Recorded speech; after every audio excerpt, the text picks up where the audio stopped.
Maligayang araw mga kapatid. Kamusta po kayo? Andito na naman tayo at patuloy na nagninilay ng salita ng Diyos. Ako po, si Sister Banji, kasama si Sister Lou. Mga kapanalig, biro nyo, nasa ika-2 buwan ng 2024 na tayo. At nasa ika-50 episode ng ating Lectio Divina. Okay lang ba kayo? Purihin ang Diyos! Talaga po, ang bait ni Lord. Iniligtas na tayo sa mga maluhang sakit at panganib na nakaraang taon. At ngayon, binibigyan tayo ng kalakasang magpatuloy sa pagpapahayag ng kanyang salita. Kaya, tuloy-tuloy tayo, ano po? Siya nga naman, mga kapanalig, at bilang pasasalamat, palakasin natin ang ating pananalig sa ating butihing Ama. Wala siyang ibang hinahangad, kundi ang ating kabutihan. Sa Ebanghelyong pagninilayan natin ngayon, makikita natin kung gaano kalalim ang pagmamahal ng Diyos sa atin. Ihanda natin ang ating mga puso sa pamamagitan ng isang panalangin. Sa ngalan ng Ama at ng Anak at ng Espiritu Santo. Amen. Diyos na mapagmahal, maraming salamat po na kami iyong inampon bilang iyong mga anak kay Jesucristong aming Panginoon. Salamat sa pagpapadala mo kay Jesus dito sa lupa upang maaninag namin sa Kanya ang iyong mukhang maawain. Kay Jesus, naririnig namin ang iyong salita na nagbibigay buhay at lakas sa amin. Yan ang pinagsisikapan namin unawain upang maisabuhay. Ipadala mo po ang Espiritu Santo upang manahan siya sa amin at punuin kami ng liwanag, lakas at pag-ibig. Mananatili nawang nakatuon sa iyo ang aming mga puso upang tahakin namin ang daan ng kabanalan na itinalaga mo sa amin. Inihiling namin ito sa pamamagitan ni Kristong anak mo na nabubuhay at nag-aalit kasama mo at ng Espiritu Santo magpasa walang hanggan. Amen. Sa ngalan ng Ama at ng Anak at ng Espiritu Santo. Amen. Ang Ebanghelyo ayon kay San Marco, Kapitulo 1, versikulo 40 hanggang 45. Lumapit sa kanya ang isang ketongin na nagmamakaawa at naninigluhod. Kung ibig mo ay malilinis mo ako. Nahabag si Jesus sa kanya, kaya iniunat ang kanyang kamay at hinipo siya na ang wika, "Ibig ko, luminis ka."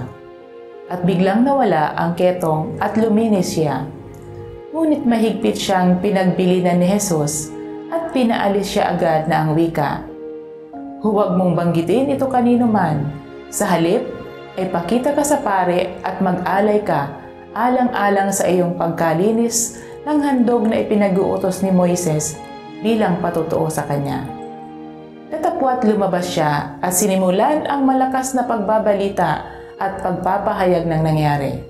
Kaya si Jesus ay hindi na tuloy makapasok ng hayagan sa alinmang lungsod, kundi sa mga dakong labas na lamang, sa mga ilang na puok, at dinudumog siya ng mga tao buhat sa lahat ng dako. Ang Ebanghelyo ng Panginoon. Pinupuri ka namin, Panginoong Jesucristo. How touching naman ang ginawa ni Panginoong Jesus sa ketongin. Oo, mai-imagine ko ang taong yun. Butay-butay ang damit, ang dumi-dumi, mabaho. Baka ang mukha ay kinain ng ketong. Ipinagtataguyan ng mga tao at siguro ginabato pa upang lumayo. Pero ang lakas ng loob niyang lumapit kay Jesus. Feeling ko, naniniwala talaga sa kapangyarihan ni Jesus. Agree ako dyan. Pero hindi pa niya alam ang kadakilaan ng puso ni Jesus. Baka naisip pa niya, papansinin kaya niya ako? Ako na pinandidirihan ng mga tao. Kaya buong pakumbaba na sinabi niya, kung ibig mo, malilinis mo ako. At laking gulat ng mga nakamasid. Iniunat ni Jesus ang kanyang kamay. Hinipo ang taong tinaguri ang untouchable.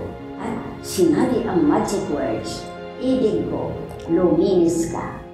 Agad, nawala ang ketong at siya'y naging bagong tao. Sister Banji, hindi naman sana kailangang hipuin ni Jesus ang kitungin. Kasi sa paghipo niya, bukod pa sa baka mahawa siya, ay maging impure pa siya ayon sa mga Hudyo. Pwede namang sabihin na lang niyang, luminis ka. Ngunit hindi. Hinipo pa niya ang kitungin. Pinadama niya ang tindi ng kanyang pagkahabag. Kaya para sa akin, ang ginawa ni Jesus ay nagpapakita kung gaano kalalim ng kanyang habag sa nagdurusa. Naantig ang kanyang puso. Hindi niya ininda ang pwedeng mangyari sa kanya o ang sasabihin ng ibang tao. Si Jesus ang mukha ng Amang Makalangit. Hindi siya indifferent sa ating mga pagdurusa. Naririnig niya ang iyak ng mga mahihirap, ng mga inaapi, ng mga may sakit. Gusto niya tayong pagalingin, bigyan ng solusyon ang ating mga problema. May mga nagsasabing, matagal na akong naghihirap, may sakit at inaapi. Nagdadasal rin ako. Hanggang ngayon, hindi pa ako tinutugon ng Diyos. Naririnig ba niya ako? May kasabihang, nasa Diyos ang awa, nasa tao ang gawa. Halimbawa, ang kitungin, kung hindi siya naglakas loob na magsumiksik sa maraming tao, nagtataboy sa kanya, ay hindi niya sana nakita at narinig si Jesus. Kaya, bukod sa magdasal, meron din tayong dapat gawin. Siya nga ano? Halimbawa, Sister Vanjie, ikaw, naririnig ko noon ang matinding dry cough mo. No more now. No more na nga ba? So, maliban sa dasal, ano pa ba ang ginawa mo? Uminom ng maraming tubig, matulog ng medyo maaga, uminom ng lagundi at oregano tea, at nag-breathing exercise. That's it. Ngayon, meron akong pagninilay tungkol kay Jesus na nag-unat ng kanyang kamay upang linisan ang kitungin. Ang Diyos ay gumagawa ng instant miracle. Pero minsan, gumagamit siya ng mga taong siyang mag-uunat ng kamay upang tulungan at itayo ang kapwang nakalugmok.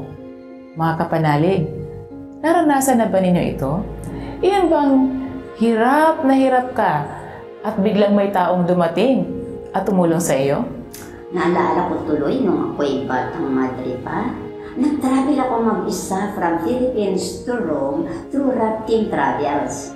Hindi ako binigyan ng aking superior kahit isang pera kasi sabi niya, the agency will take care of you from here to Thailand and from Thailand to Rome. Ngunit sa Thailand, siningil ako ng hotel kung saan ako nag-stop over. Wala ako kahit isang pera. Hindi ako paalisin ng hotel manager. Ang nervyos ko lang. Tapos, naalala ko, nasa airport, may isang Thai priest na nagbigay sa akin ng kanyang calling card. Hinawakan ko siya at sinabi niya sa akin, "Don't worry, sister. I will take care." Nag-usap sila ng manager na nag-sorry sa akin at ako'y pinayagang makaalis. Totoo? Talagang kapag tumawag tayo sa Panginoon at nanalig sa Kanya, sa ating paghihirap, may ipapadala siyang anghel na tutulong sa atin. Minsan, hindi natin nakikita itong gawa ng Diyos kasi hinihintay natin ang instant na milagro, ang pangmadali ang grasya na papatak mula sa langit. Maaring hindi kaagad ibibigay ng Panginoon ang grasyang hinihintay natin. Pero pagkaroon ng ilang araw, o buwan, o taon siguro. In the meantime, ang binibigay niya sa atin ay ang dulot ng pagtitiis at pagpasensya. Isang grasya na mas malaki pa kaysa hinihingi natin. Sa madilim na gabi ng ating buhay, maniwala tayo na ang Diyos ay nakatingin sa atin. Naririnig niya ang ating mga buntong hininga, ang mga hikbi na hindi natin maibulalas. Gusto niya tayong sakluluhan, pagalingin, bigyan ng panibagong lakas at buhay. Siguro, dapat matuto tayong magdasal katulad ni Jesus. Noong nagparami siya ng tinapay, bago siya gumawa ng milagro, nagpasalamat muna siya sa Ama. Noong kinuha niya si Lazarus, bago na tinawag si Lazarus, nagpasalamat muna siya sa Ama. Ang pusong mapagpasalamat at mapagpakumbaba ay naalaala sa Diyos. Kaya mga kapanalig, ang mahalaga ay huwag mawala ng pag-asa. Huwag magtampo o magalit sa Panginoon tulad ng mga spoiled children. Bumalik at bumalik tayo sa Kanya ng may pagpapakumbaba at pagpapasalamat. Isang sulyap sa ating sarili. Sa isang araw, ilang beses ako nagpapasalamat sa Diyos. Naaaninag ko ba sa mga taong tumutulong sa akin ang kamay ng Diyos? May mga pagkakataon ba sa aking buhay na nawalan ako ng pag-asa at nagreklamo sa Diyos? Buksan natin ang ating puso sa Amang maawain at mapagmahal. Ngayon po ay pakinggan na natin ang ating mga panauhin. Sina Lilian Bunagan, aming Pauline Co-operator, at si Tess Prado, member ng Queen of Apostles Bible Group, sa kanilang pagninilay sa Ebanghelyo. Sa ngalan ng Ama, ng Anak, ng Espiritu Santo. Amen. Amen. Amang Diyos, ipadalo mo po ang iyong banal na Espiritu.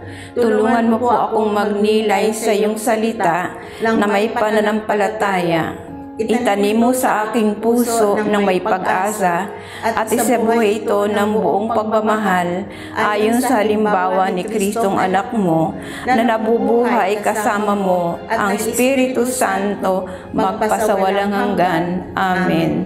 Sa ngalan ng Ama, ng Anak, ng Espiritu Santo. Amen. Pagbasa mula sa Ebanghelyo ni San Marcos. Lumapit sa kanya ang isang ketungin na nagmamakaawa at naninikluhod. Kung ibig mo ay malilinis mo ako. Nahabag si Jesus sa kanya, kaya iniunat ang kanyang kamay at hinipo siya na ang wika, ibig ko, luminis ka. At biglang nawala ang ketong at luminis siya. Ngunit mahigpit siyang pinagbilinan ni Jesus at pinaalis siya agad. Na ang wika, huwag mong babanggitin ito kanino man. Sa halip, ay ipakita ka sa pari, mag-alay, kaalang-alang sa iyong pagkalinis ng handog na ipinag-utos ni Moises bilang patuto sa kanila. Datapwat lumabas siya at sinimulan ang malakas na pagbabalita at pagpapahayag ng nangyari. Kaya si Jesus ay hindi natuloy makapasok ng hayagan sa alinmang lungsod, kundi sa mga dakong labas na lamang, sa mga ilang na pook, at dinudumog siya ng mga tao buhat sa lahat ng dako. Totoo na ang nagpaparumi sa atin ay ang kasalanan. Kaya sa mga panahon ni Kristo, ang ketungin ay talagang parang wala na siyang karapatan sa mundo.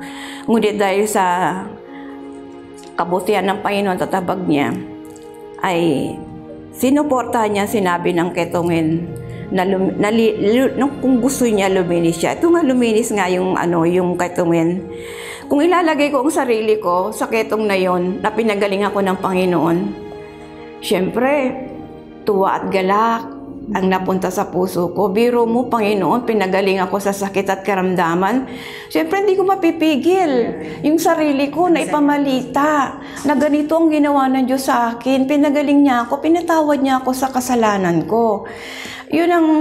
Yun ang parang tumipo sa puso ko na inilagay ko sa sarili ko sa ketongin na may sakit. Kaya sa paghahayag ko ng yun, sa pagkakahayag ko sa kabutihan at kabaitan ng Diyos na pinagaling niya ako, maraming tao ang umano sa Panginoon, maraming lumapit. Katulad ng nangyari sa akin, sa experience ko, naranasan ko rin to na pinagawa sa akin ng Panginoon, tusan niya ako. Meron akong experience na sa pagpatong ng kamay, katulad din ng ketong ito na naagnas na yung katawan ng tao. Ngunit sa tulong ng Panginoon, Preniover ko sa pangalan ni Jesus, gumaling. Di ba, napakahimala ang ginawa ng Diyos. Sa oras mismo na yun, pinatawad niya ang kasalanan ng ketong at pinatawad din tayo ng ating Panginoon sa pamamagitan ng pagpapakumbaba nating paglapit sa Kanya at pagtanggap sa ating buhay sa puso natin. Ikaw naman, sister, anong tumimo sa puso sister, mo? Ang talagang tumimo sa akin sa binasa na gospel ay yung nasa verse 40. Sinabi doon, kung ibig po ninyo, mapapagaling ninyo ako. Amen. So, napaka yung mga salita na kung ibig po ninyo ay gagaling ako. Totoo nga, kasi ang mga nagpapakataas ay binababa at ang mga nagpapakumbaba ay tinataas. Amen. Yung mga hindi ba nagde-demand sa kanilang mga prayers, sa mga prayers na katulad ng sa akin, sa sarili ko, may mga oras na kung ako ay magdasal, napaka-demanding, mayroong demands. Lord, bakit hanggang ngayon? Ang tagal-tagal ko nang nagsiserve sa iyo, pero bakit hanggang ngayon hindi mo pa rin ako sinasagot? So, nandun yung impatience ko. Kaya, parang sumasalamin sa akin na opposite ako doon sa kitongin.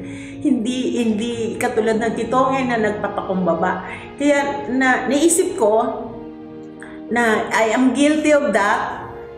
So, next time, Lord, kahit dumating man yung oras na ako ay nahihirapan na hindi ako dapat magreklamo. Amen. Kailangan maging patient ako at mag-trust lang sa kalooban mo kasi in your time, and you know what is best for me, in your time ay darating yung sagot sa aking mga panalangin. Amen. So, naninikluhod ako at nagmamakaawa at naghingi ng kapatawaran sa aking mga pagkukulang, sa aking mga nagawa ng kasalanan at saka sa aking pagiging impatient. Doon sa Salmo 119, verse 105, ito ang nakastructure, tumimo din ito sa akin. Ang salita mo'y isang tanglaw na sa akin ay patnubay. Amen. Jesus, I trust in you. Amen. Manalangin tayo. Sa ngalan ng Ama, ng Anak, ng Espiritu Santo. Amen.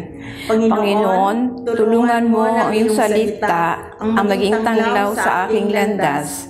Nawa ang kapangyarihan nito ang bigay lakas sa akin upang mamuhay ako bilang iyong anak na tunay na saksi ng iyong pag-ibig. Amen. Sa ngalan ng Ama, ng Anak, ng Espiritu Santo. Amen.